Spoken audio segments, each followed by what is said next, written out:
Foodie Wars Health versus Yum, who wins? As someone who has struggled with chronic pain for most of my life, and each year it gets progressively worse, I understand how difficult it can be to manage pain while also trying to lose weight. Exercise now for me is almost non-existent, and the thought of going to the gym is pure terror. I felt like I was caught in a never-ending cycle of pain, medication, and weight gain. Something needs to be done to slow, halt, or even reverse this cycle. What in the name of all the foodie gods out there could I do about it? Let me explain. I am at heart a foodie. I love food, but not just food. I love good and great food, simple food, and in general, pretty much all food. I like sweet, sour, umami, rich, light, salads, meat, seafood, pasta, rice, stir-fries, stews, soups, and so much more. Hell, I could do a blog on just a few of my favorites. A brief history, I guess, is needed. My 50-plus year culinary journey. I will try to stick to the defining moments of my journey. As a child, I lived with my mother in Western Australia on farms in the city, anywhere my mother could get work. For example, for a while, Mom used to work for the potato board in marketing. We would go to different shows and carnivals, etc., cooking potatoes in different ways, showing the public the variety of potatoes and how they were cooked, for example. Potato cake is a real thing. Believe it or not, lol, at least it was in the 70s. At another time, my mother and her partner at the time had a fish and chip shop in a small fishing town. My stepfather and my uncle, we both crayfish fishermen. They would leave for days on end going deep water. I think about 300 kilometers out to fish for lobster. A few things of note here. It's the sickest I ever was in my life. That was the first time I went deep sea, and I love seafood, from crayfish to octopus and fish and anything in between.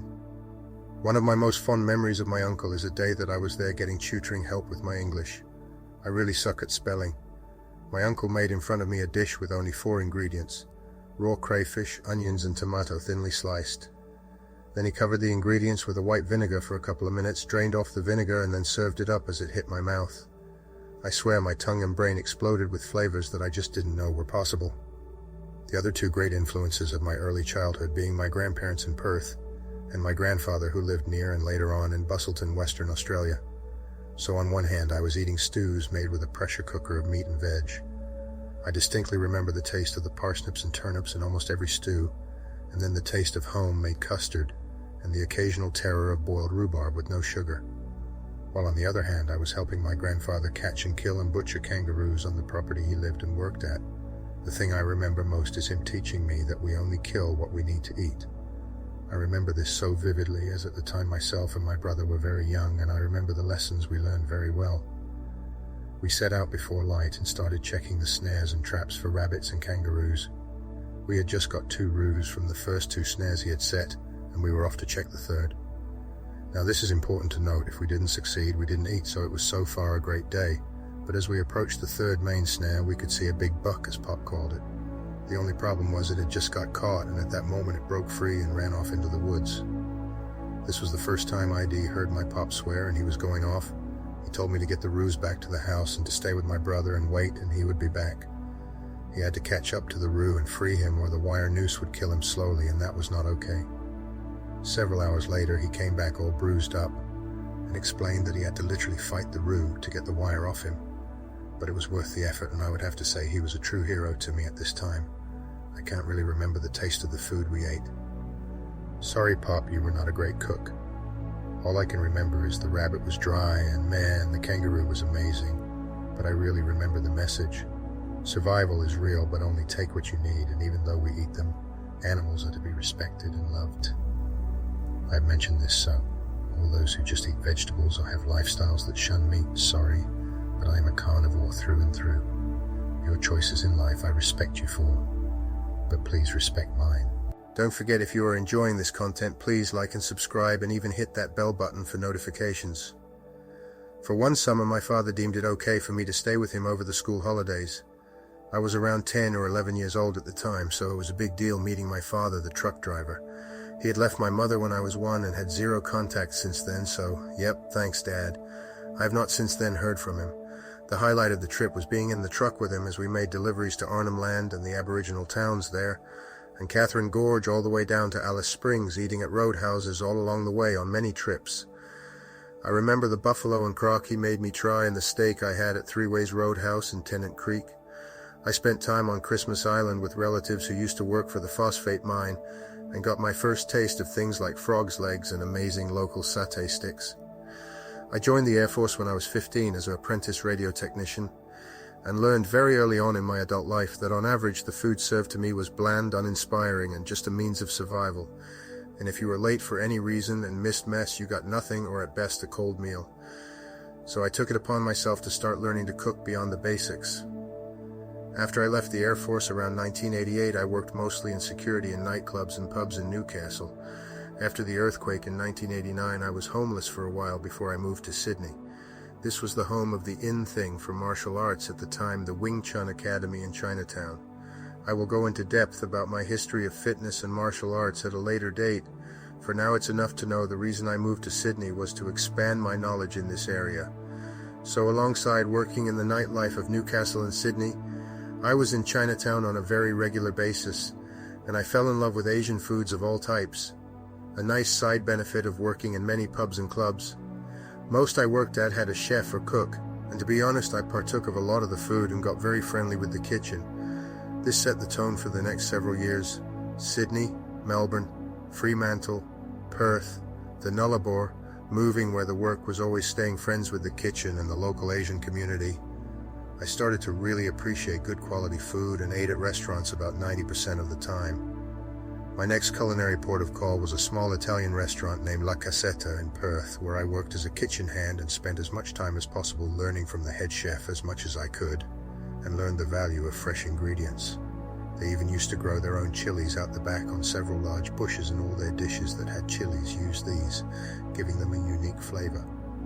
For many years I participated in a medieval recreation society and helped prepare feasts from menus 800 years old for hundreds of people.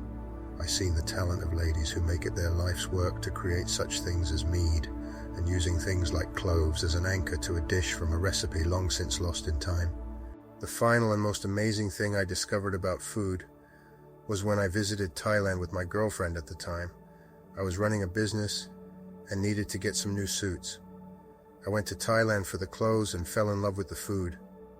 As I stated before, the sickest I'd ever been was going deep sea fishing. This didn't even come close to how I felt after getting sick in Thailand for a few days. The first few days in Thailand I spent on the toilet after ignoring the advice not to drink the water. After those few days I was almost at the point of being ravenous. I spent almost every waking minute after that eating from every street vendor and restaurant that I could convince my partner to join me in, and the foods I discovered were just astounding to me. Every corner had a new flavor, and every stall a new experience. I also discovered how wonderful the Thai peoples as a whole are. Many of the curry and chili dishes I ate sent me back to the good old toilet, but I'll never forget the taste and flavors I discovered. Nothing like I had experienced before. The highlight of the trip, but by far not the best food, was the last night there. We went to a nice Chinese restaurant and got my first taste of a real gourmet duck dish. The entire meal was prepared from one duck. The entree, a soup made from a broth cooked within the duck and filled with herbs, spices, and fresh duck breasts. The main was fresh vegetables glazed in a sauce the duck was marinated in, served with the brown meat from the duck, and the dessert was fresh-made ice cream with pieces of sweet, crispy duck skin. The entire experience blew my mind. I took from the trip to Thailand many things, including an increased love of food and other cultures. But the one thing that stuck with me and made me think more than anything else is how food or water can truly disrupt your entire system. I had not just been ill, I felt how much the food affected my body for a good month. After the visit, it was like my entire system was in shock from the fuel types I had given it. I have eaten foods and dishes from almost every country on the planet. I love and savor flavors that some would not dream of eating, and some that only some have ever tasted. I've been honored and sat in a Japanese restaurant as a guest being served dishes that the chef had dreamed up and asked if they should add this to the menu.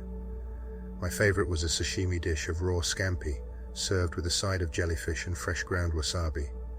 To this day I cannot pass a sushi house or train or any Japanese restaurant without stopping and seeing if they have jellyfish.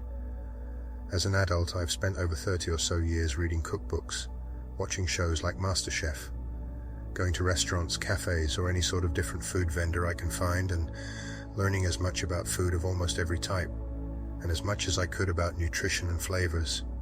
If I see something, I often have to try to cook it and see if I can replicate a taste or discover something new.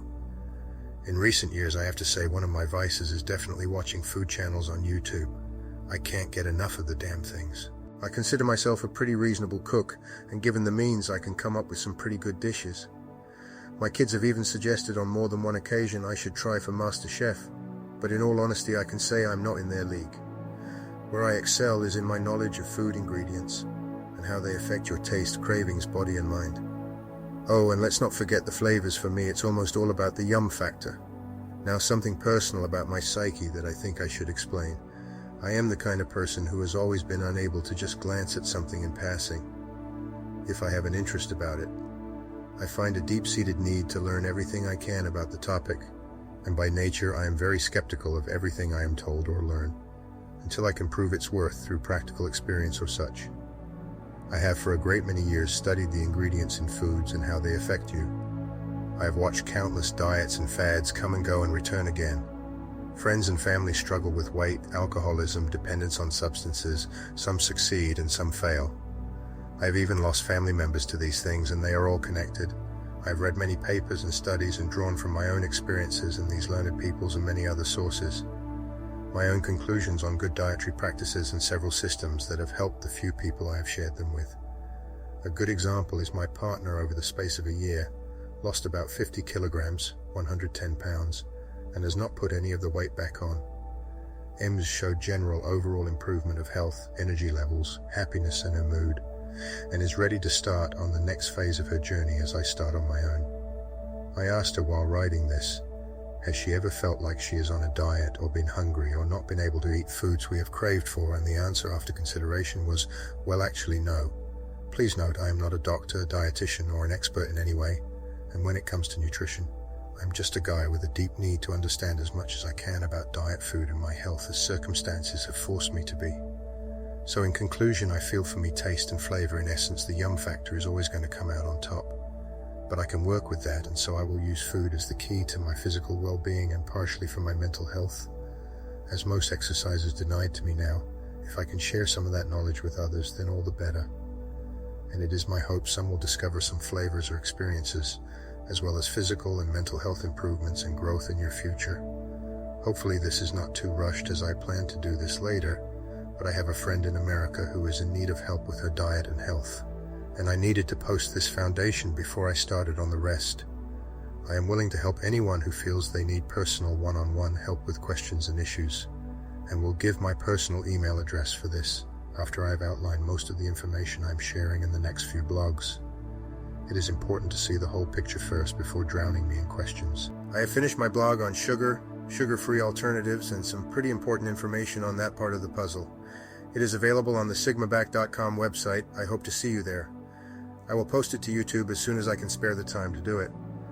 But this old foodie is still learning how to use things like the AI voice clone properly, and how to edit and so on. Here's to hoping this 10-year-old laptop can keep up, and thank you for listening, and try a new flavor for me till next time.